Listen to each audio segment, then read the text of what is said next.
I was thrilled to be involved with Matthew Wong, one of our medical oncologists who looks after our patients with brain tumours, originally at North Shore and then on the Central Coast Cancer Centre in Gosford.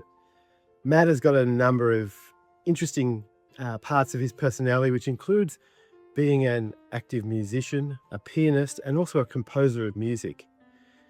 Over years, he composed a series of works in relation to the process that he went through after the death of his grandfather. And this is a very emotional time for Matt, and he put those thoughts and those emotions into a series of musical items for the piano.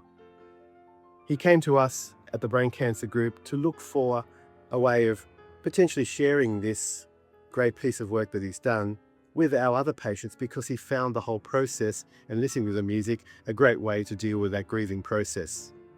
And it's been wonderful to see that Matt has collaborated with the Brain Cancer Group and put together this piece of music. I think it's a wonderful innovation. I think it's a wonderful gesture from Matthew, who's got the experience of not only that grief process, but also assisting other patients through their grief pathway as being an oncologist. We thank Matt for the wonderful work that he's done, and I hope that people will enjoy the music that has been produced.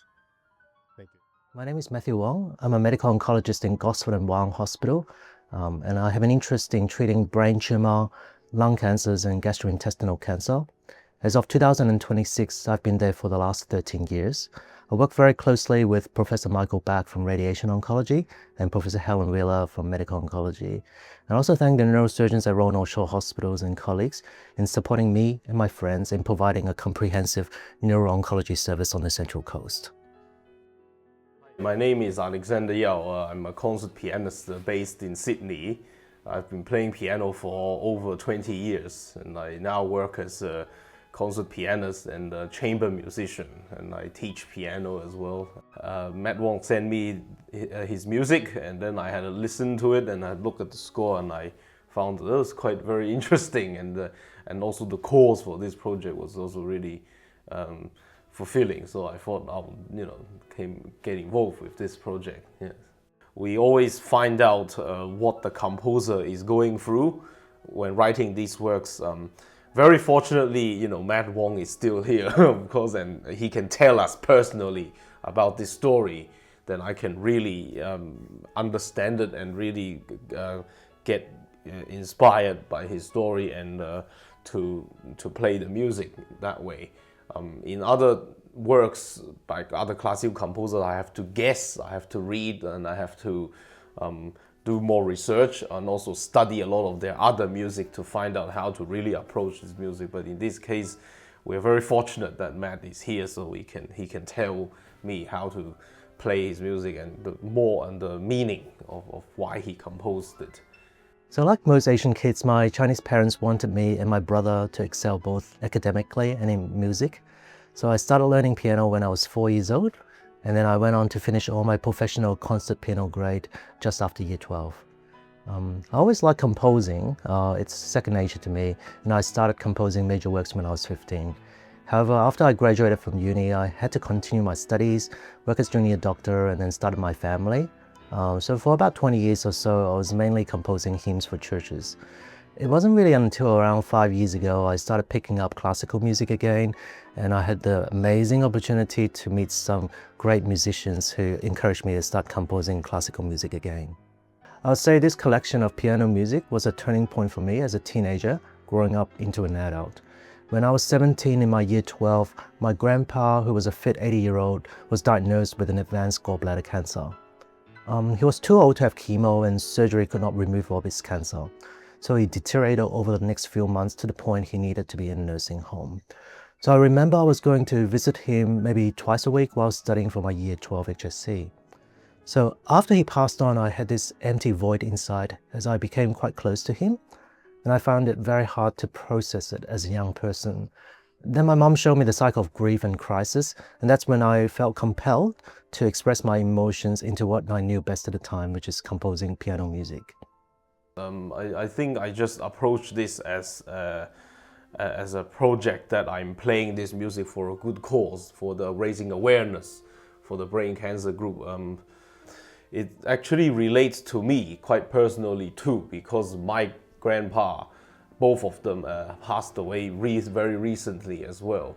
And of course, Matt Wong had a big reaction to it, and he wrote this music because of it. And then as I'm reading his notes on how to play the piece, and I'm watching the music score and playing it, and I also feel, let's say I can relate to how he felt, and I can bring some of my own experiences into playing the music.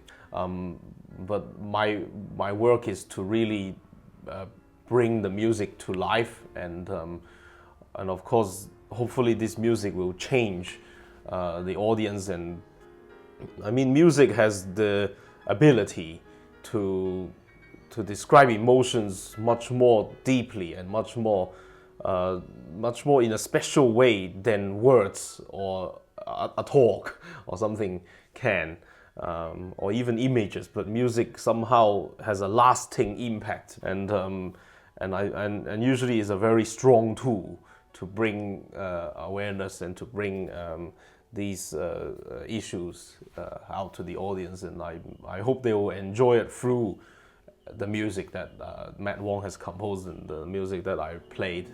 Yes.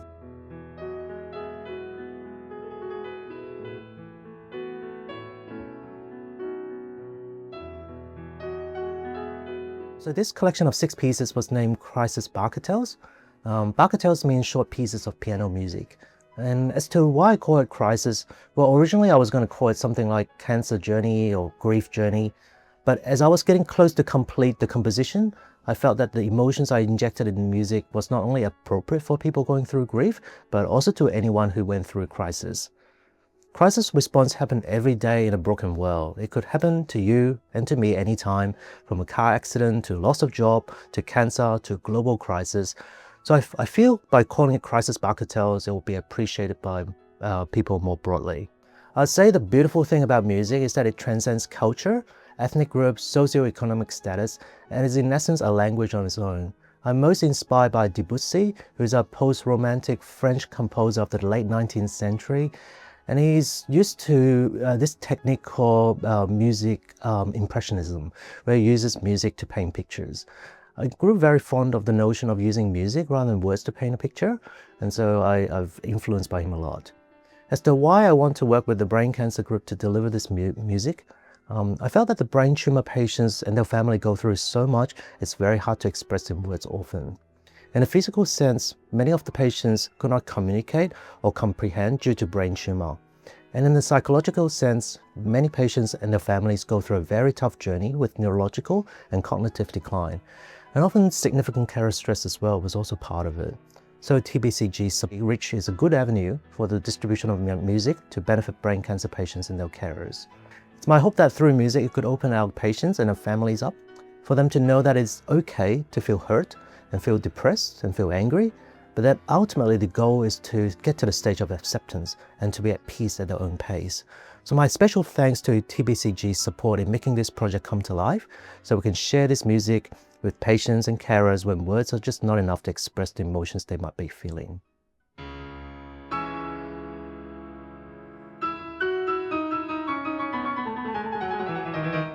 Denial is a natural first response, but please don't stay there for too long, as it isn't real. So denial is a natural first response, and this is also the first piece of the music in this collection. Faced with a sudden experience of terminal illness or knowledge of the death of a loved one, nearly all affected will be in this state of shock. People often describe this initial feeling as surreal. It is natural for our psyche to deny the existence for the crisis. The brain will seek ways to bury these traumatic experiences into the subconsciousness. Often denial could only serve as a temporary measure, however, as it will inevitably collide with our knowledge of reality and leads to the struggle between belief and reality. So this piece was set in C-sharp minor, which is very hard to play, and has a number of contrasting sections that are interlinked, conveying this emotional roller coaster feeling.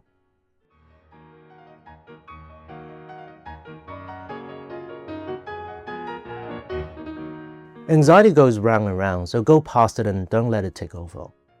Crisis causes enormous amounts of stress when first experienced. The burden of stress of the event and its aftermath continue to affect us all, and sometimes it leads to anxiety disorder. Sometimes there are certain triggers that make the person relive that crisis, and in more extreme cases, it might be diagnosed as PTSD. This piece was set in E flat minor, and is played with a scherzo or dance feel. It was technically very difficult to play, and I certainly felt a lot of anxiety when I debuted that about 25 years ago in my Year 12 music gala concert.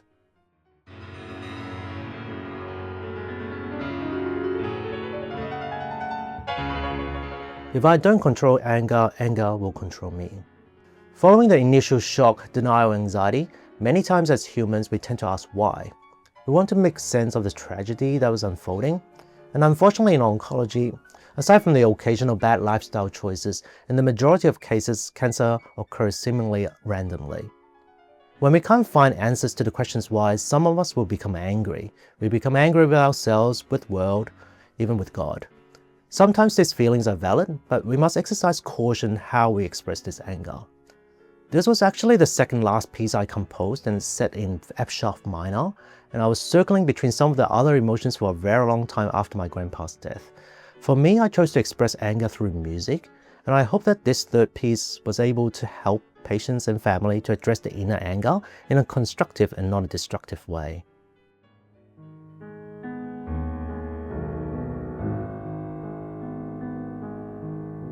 Don't let depression define you. Open up and get help is the first step. In Australia, there is a 10 to 20% risk suffering depression during a person's lifetime. Depression can be a reactive disorder when we face with crisis, but it may be from an underlying medical condition, and certainly not uncommon among patients with brain tumor and their families too. Depression may prolong for years if left untreated. It may severely debilitate a person's psychosocial capacity and even lead to self-harm. I set this piece in a romantic style with one of my favorite G sharp minor. It's got a very lyrical melody, which might seem ironic at first sight for music about depression. But what I found in my experience was that while a depressed person may seem down and silent, there was an underlying storm of emotions inside. Most important thing for depression sufferers is to recognize the illness, open up, and seek professional help.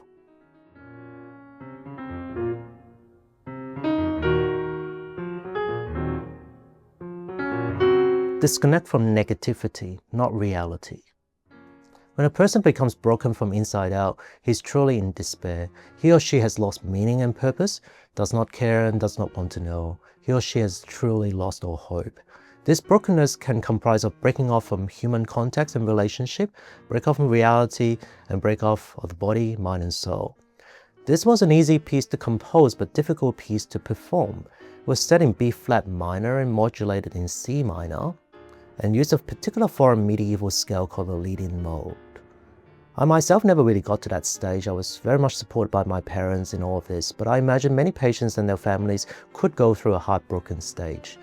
This can be a dangerous phase of a crisis response and is high risk of some serious consequences, including self-harm.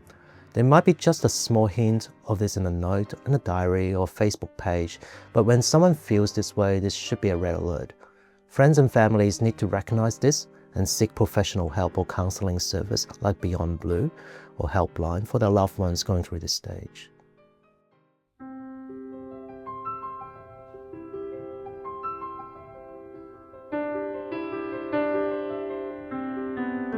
Accept reality, accept yourself, and accept God.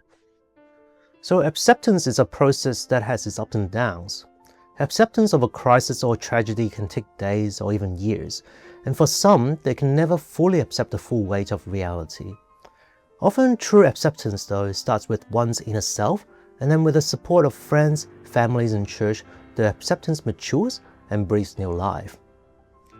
This was arguably the hardest piece to compose, and while I composed this music in the first year of my university, it took me 5 years before I could finish it. This was set for the first time in a major scale, in a pure C major. I painted the music with virtuoso and stylistic cadences to depict the flying emotions of acceptance and release. But for me as a Christian, in my journey of acceptance, I couldn't really find true happiness through acceptance for years, not until I let my God into my life for Him to change how I live and how I deal with stress. So the second part of the music was in a completely different feel, set in E major, and it was my hope that if there are Christians who share the same faith as me, that they accept God to be their sovereign Lord in the face of crisis.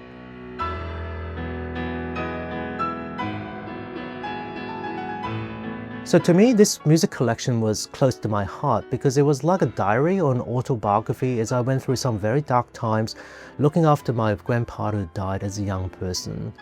And it took me a few years to accept this. Now, there are two other things I would like to say in closing. Firstly, crisis response is a deeply personal one. Everyone has a different way of coping with crisis, and this will also differ from one crisis to another, even for the same person.